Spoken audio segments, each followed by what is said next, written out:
Hello friends, welcome to இது உங்கள் சமையல். இன்னைக்கு சூப்பரான ஸ்நாக்ஸ் ரெசிபிங்க. ஈவினிங் கிட்ஸுக்கு இதை விட ஒரு ஹெல்த்தியான ரெசிபி இருக்குமான்னு தெரில. செய்கிறதுக்கான நேரம் ரொம்ப ரொம்ப கம்மி, டேஸ்ட்டு வேறு லெவலில் இருக்கும். கிட்ஸ் நிஜமாகவே என்ஜாய் பண்ணுவாங்க. உங்களுக்கும் ரொம்பவே பிடிக்கும். செய்யும் போதே 2-3 சாப்பிட்ருவீங்க. அந்தளவுக்கு ரொம்ப டேஸ்டியான ஹெல்த்தியான கொஞ்சம் டைம் மட்டும் எடுத்துக்கக்கூடிய இந்த ரெசிபியை எப்படி செய்யலான்னு வாங்க வீடியோக்குள்ளே போயிட்டு சட்டன் பார்த்துடலாம். ஃபஸ்ட்டு ஒரு மிக்சிங் பவுல் எடுத்துக்கோங்க. எடுத்துகிட்டு ஃபஸ்ட் ஐட்டமே பார்த்திங்கன்னா கேரட்டு தாங்க.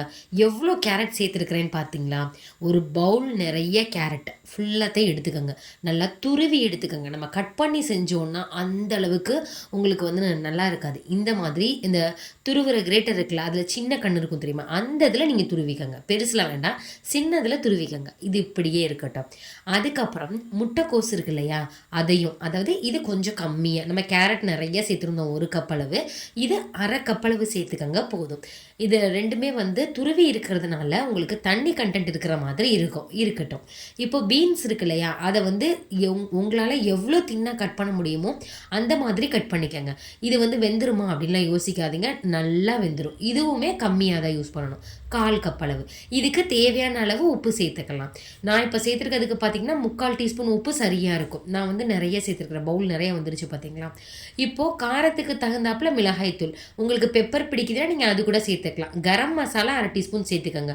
இதுக்கு வந்து காரத்துக்கு மிளகாய்த்தூள் நான் ஒரு 1/2 டீஸ்பூன் சேர்த்துருந்தேன். பெரியவங்களா இருந்தீங்கன்னா பச்சை மிளகாய் நீங்கள் சேர்த்துக்கலாம். நான் வந்து குட்டீஸ்லாம் சாப்பிட்றதுனால பச்சை மிளகாய் சேர்க்கலாம். உங்களுக்கு வேணும்னா கொஞ்சமாக மிளகு கூட சேர்த்துக்கலாம். நல்லா அதை மிக்ஸ் பண்ணி விட்டுக்கோங்க. இதில் சேர்க்குற ஒவ்வொரு ஐட்டமுமே இதே மாதிரி நீங்கள் செஞ்சிங்கன்னா டேஸ்ட்டு ரொம்ப நல்லாயிருக்கும். இப்போது எல்லாத்தையுமே நல்லா மிக்ஸ் பண்ணி விட்டாச்சு. இதில் நீங்கள் வேறு எந்த வெஜிடபிள் வேணாலும் நீங்கள் சேர்த்துக்கலாம். சீக்கிரம் வேகக்கூடிய காய்கறிகள் எதுனாலுமே சேர்த்துக்கலாம். இப்போது இந்த காய் எல்லாமே ஒன்றோட ஒன்று சேரணும் இல்லையா, அதுக்காக 3 டேபிள் ஸ்பூன் அளவு கடலை மாவு சேர்த்துக்கிறேன்.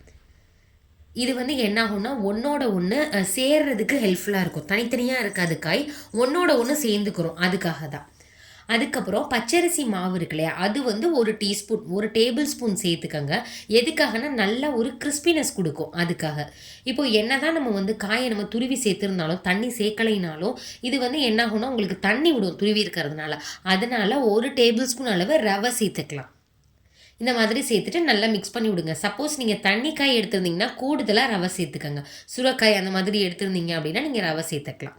இப்போ அது அப்படியே ஓரத்தில் இருக்கட்டும். இப்போ மிக்சிங் பவுல் எடுத்துக்கோங்க, இன்னொரு பவுல் எடுத்துக்கோங்க. அதில் ஒரே ஒரு முட்டை, கொஞ்சோண்டு உப்பு, மிளகுத்தூள் மட்டும் சேர்த்துட்டு நல்லா மிக்ஸ் பண்ணி இதை ஓரமாக வச்சுக்கலாம். இது வந்து கோட் கொடுக்கறதுக்கு நல்லாயிருக்கும்.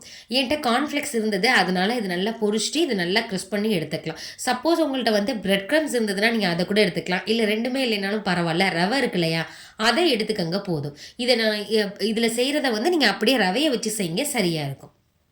நல்லா உதுத்து விட்டிங்கன்னா நல்லாயிருக்கும். எதில் செஞ்சாலுமே டேஸ்ட்டு நல்லாயிருக்கும். இப்போ நம்ம ஏற்கனவே மிக்ஸ் பண்ணி வச்சுருந்தோம் இல்லையா, கேரட் காய்கறிகள் எல்லாத்தையும் நல்லா இந்த மாதிரி உருண்டை பிடிச்சிக்கோங்க. பிடிக்கும் பொழுது இந்த மாதிரி வரணும். உங்களுக்கு கொஞ்சம் லூஸாக இருந்ததுன்னா ரவை கொஞ்சம் சேர்த்துக்கங்க.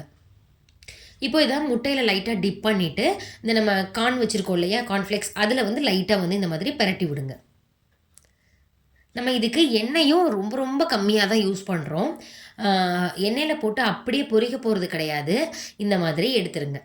ஒரு பேன் எடுத்துக்கலாம், நான்ஸ்டிக்காக இருந்தால் நல்லது. இல்லை தோசைக்கல்ல கூட அடுப்பை நல்லா லோ ஃப்ளேம் பண்ணிவிட்டு ஒரே ஒரு டீஸ்பூன் மட்டும் எண்ணெய் சேர்த்துக்கோங்க. ஒன்று ஒன்றா சேர்க்குறேன், நான் அட் டயத்தில் 3யுமே சேர்க்க போகிறேன். அதனால 3 டீஸ்பூன் அளவு எண்ணெய் சேர்த்துட்டு இப்போ அப்படியே அந்த எண்ணெயில் வச்சிடலாம். லோ ஃப்ளேமில் வச்சுக்கோங்க. ரொம்ப ஹை ஃப்ளேமில் வச்சிட்டோன்னா உங்களுக்கு உள்ளே எதுவுமே வெந்திருக்காது. நம்ம காயை துருவி தான் சேர்த்துருக்குறோம். இது வந்து எப்படின்னா நல்லா வெந்துடும், வெளியே நல்லா கிறிஸ்பியாக இருக்கும். நம்ம எக்கெல்லாம் சேர்த்துருக்கோம் இல்லையா, அவ்வளோ கிறிஸ்பியாக இருக்கும். ஒரு டேஸ்ட்டு கொடுக்கும். எக்லேருந்து ஒரு டேஸ்ட்டு கொடுக்கும், கார்ன்ஃப்ளெக்ஸ்லேருந்து ஒரு டேஸ்ட்டு கொடுக்கும். நம்ம வெஜிடபிள்ஸ்லேருந்து எப்படி இவ்வளோ டேஸ்ட் வருது அப்படின்னு நினைப்போம். அந்தளவுக்கு ரொம்ப சூப்பராக இருக்கும். நம்பி நீங்கள் ட்ரை பண்ணலாம். இதுக்கு தொட்டு சாப்பிடணுன்னு கூட தேவையில்லைங்க, சாஸ் கூட தேவையில்லை. இது வெறுமனவே அவ்வளோ டேஸ்ட்டாக இருக்குது. சுட சுட சாப்பிடுங்க, அவ்வளோ கிறிஸ்பியாக இருக்கும். இப்போது ஓரளவுக்கு இந்த செட் கலர் நல்லா சேஞ்ச் ஆனதுக்கப்புறம் அங்கிட்டும் மாற்றியாச்சு. அவ்வளோதாங்க.